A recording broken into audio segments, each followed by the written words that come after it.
राहुल गांधी बेगूसराय में पदयात्रा करने पहुंचे, लेकिन उनके साथ ना तो तेजस्वी यादव दिखे और ना ही पप्पू यादव दिखे। पप्पू यादव खुद को कांग्रेस का लीडर मानते हैं और कहते हैं कि मैं भले ही निर्दलीय हूं, लेकिन कांग्रेस की विचारधारा को फॉलो करता हूं और कांग्रेस जो काम देती है मैं करता हूं। लेकिन कांग्रेस का सबसे बड़ा नेता बेगूसराय में पहुंचता है, 3 किलोमीटर की पदयात्रा करता है, लेकिन उस पदयात्रा में पप्पू यादव नहीं दिखते हैं। इससे एक सवाल होता है कि क्या बिहार कांग्रेस में पप्पू यादव को साइडलाइन किया जा रहा है। दूसरा सवाल ये है कि अगर कांग्रेस आरजेडी के गठबंधन के साथ चुनावी मैदान में उतरेगी तो आखिर राहुल गांधी की इस पदयात्रा में तेजस्वी यादव क्यों नहीं दिखे। सवाल ये उठता है कि क्या लालू परिवार गांधी परिवार से नाराज चल रहा है और क्या इस नाराजगी की वजह कन्हैया कुमार हैं, क्योंकि कन्हैया कुमार पिछले 1 महीने से पूरे बिहार में पदयात्रा निकाले हुए हैं। उस पदयात्रा का नाम है पलायन रोको नौकरी दो, यानी यूथ को जोड़ने की बात कही जा रही है। और पिछले 1 महीने से जगह जगह कन्हैया कुमार अपनी इस यात्रा के जरिए घूम रहे हैं और इसी यात्रा में आज राहुल गांधी पहुंचे थे। आज 7 तारीख था। यात्रा संपन्न करने के बाद वो पहुंचे संविधान सुरक्षा सम्मेलन में, जहां से कृष्ण हॉल मेमोरियल में ये संविधान सुरक्षा आयोजित की गई थी, वहां उन्होंने बात की। अब ये समझने वाली बात है कि राहुल गांधी पिछले 4 महीने में तीसरी बार है जब वो बिहार आए हैं। जनवरी के महीने में वो बिहार आए थे, फरवरी में आए थे जब स्वर्गीय जगरलाल चौधरी जो स्वतंत्रता संग्राम सेनानी थे, उनके जन्मतिथि पे संविधान सुरक्षा सम्मेलन में आए थे। वो पहले दलित कैबिनेट मंत्री थे बिहार के। वो उन्होंने एक समाज सुधारक भी थे, महिलाओं की सुरक्षा और महिलाओं के अधिकारों की बात करते थे, भूमि सुधार को लेकर बात करते थे। उन्हीं के जन्म जयंती पे फरवरी में 5 फरवरी को राहुल गांधी संविधान सुरक्षा सम्मेलन में आए थे। और आज भी संविधान सुरक्षा सम्मेलन में जब वो बेगूसराय से पहुँचे, बेगूसराय से पदयात्रा करने के बाद वो पटना पहुँचे और उसी संविधान सुरक्षा सम्मेलन में उन्होंने भाग लिया। इसके बाद कल 8 और 9 तारीख को 64 साल बाद गुजरात में कांग्रेस का अधिवेशन बुलाया गया है और 8 और 9 तारीख को वहां राहुल गांधी मौजूद होंगे। लेकिन हम अभी बिहार की फिलहाल बात कर लेते हैं कि आखिर राहुल गांधी की इस पदयात्रा में जो 3 किलोमीटर की थी, जो कन्हैया कुमार कर रहे हैं, उसमें तेजस्वी यादव क्यों नहीं दिखे और पप्पू यादव क्यों नहीं दिखे। क्या इन दोनों की वजह कन्हैया कुमार हैं या कृष्णा अल्लाउरू हैं। कृष्णा अल्लाउरू कौन है? हाल ही में बिहार के प्रभारी बनाए गए हैं, कांग्रेस बिहार के प्रभारी बनाए गए हैं। उन्हीं की देख रेख में पूरा बिहार का चुनाव होगा।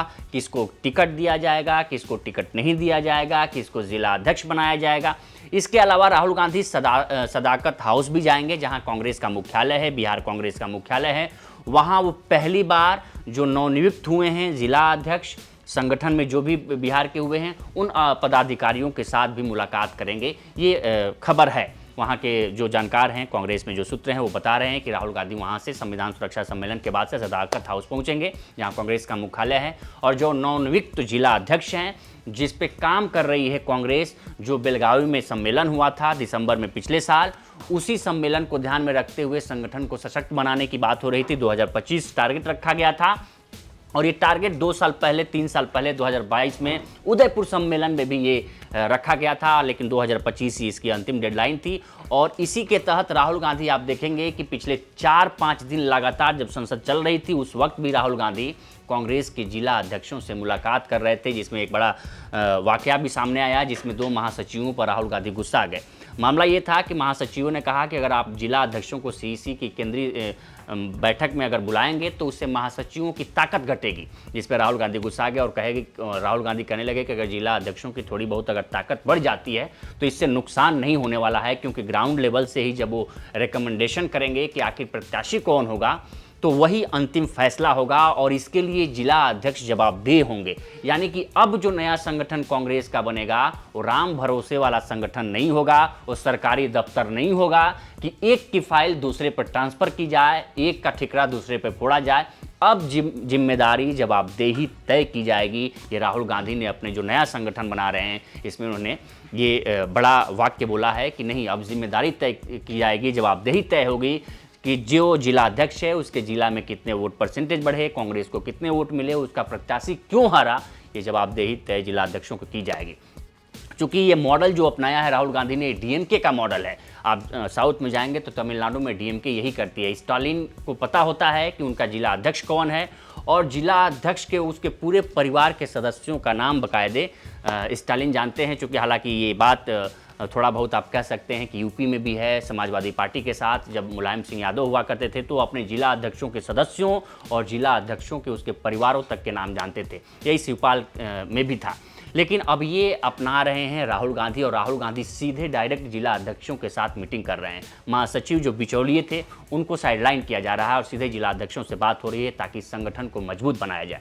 आज यही होगा। आज जब बिहार में नया संगठन हुआ, क्योंकि जब कृष्णा अलाउरू को बिहार कांग्रेस का प्रभारी चुना गया तो कृष्णा अलाउरू ने सबसे पहला काम क्या किया कि अखिलेश प्रसाद सिंह को हटाने का काम किया। अखिलेश प्रसाद सिंह कौन थे? अखिलेश प्रसाद सिंह बिहार कांग्रेस के पूर्व अध्यक्ष थे। जब उनको हटा के राजेश पासवान को बनाया गया है और ये अनुमान भी लगाया जा रहा था कि एक दलित नेता को ही प्रदेश की कमान सौंपी जा सकती है। उसमें इसके पीछे वजह क्या थी?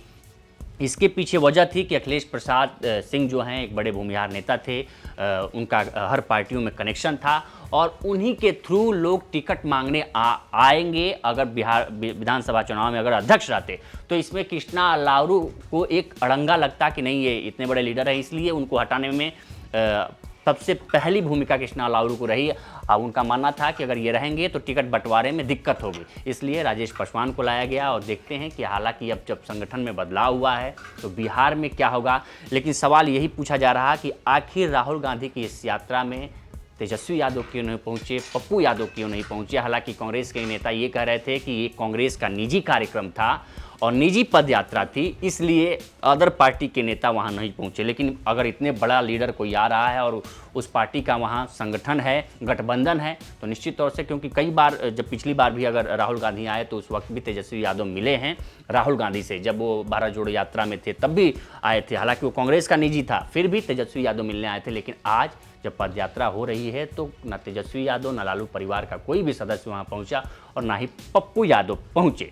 लेकिन क्या लालू परिवार नाराज़ है? नाराज़ इसलिए है क्योंकि जानकार ये बता रहे हैं कि कन्हैया कुमार को प्रोजेक्ट करने के वजह से लालू का परिवार नाराज़ है। क्योंकि लालू प्रसाद यादव कभी नहीं चाहते हैं कि कन्हैया कुमार बिहार में आएँ और राजनीति में हस्तक्षेप करें। दूसरी बात, कन्हैया कुमार के लिए कई जानकारों का मानना है कि कन्हैया कुमार पहले तो ये फिट कर लें कि आखिर उनको रहना कहाँ है। दिल्ली की राजनीति रहना है, दिल्ली की राजनीति में रहना है, या बेगूसराय तक सीमित हो जाना है। कन्हैया कुमार ये निश्चित नहीं कर पा रहे हैं। कन्हैया कुमार के अलावा उनकी पार्टी भी ये निश्चित नहीं कर पा रही है कि क्या कन्हैया कुमार को दिल्ली में लाना है या बेगूसराय तक सीमित करना है। ये कांग्रेस को भी सोचना होगा। और पप्पू यादव साइडलाइन क्यों किए जा रहे हैं, इसके पीछे सबसे बड़ी वजह है लालू परिवार। क्योंकि लालू परिवार से पप्पू यादव की हाल फिलहाल के दिनों में नहीं बन रही है और एक के बाद वो एक अटैक कर रहे हैं लालू प्रसाद यादव पर। इसलिए वो माना भी जा रहा था कि इतने बड़े लीडर हैं, ग्राउंड लीडर हैं, इतने बड़े नेता हैं, तो पप्पू यादव को हो सकता है कि प्रदेश की कमान सौंपी जाए कांग्रेस की तरफ से। लेकिन ऐसा नहीं हुआ। इसके पीछे यही वजह है कि एक मयान में दो तलवार नहीं रह सकती। यानी बिहार में यादव परिवार अगर लालू प्रसाद यादव का है तो कांग्रेस में यादव पप्पू यादव नहीं हो सकते, इसलिए राजेश पासवान को चुना गया। इसके पीछे सबसे बड़ी वजह थी। इस पर आपकी क्या राय है, हमें कमेंट कर सेक्शन में ज़रूर बताएं। बाकी देश दुनिया की तमाम खबरों के लिए बने रहें लोकमत हिंदी के साथ। नमस्कार।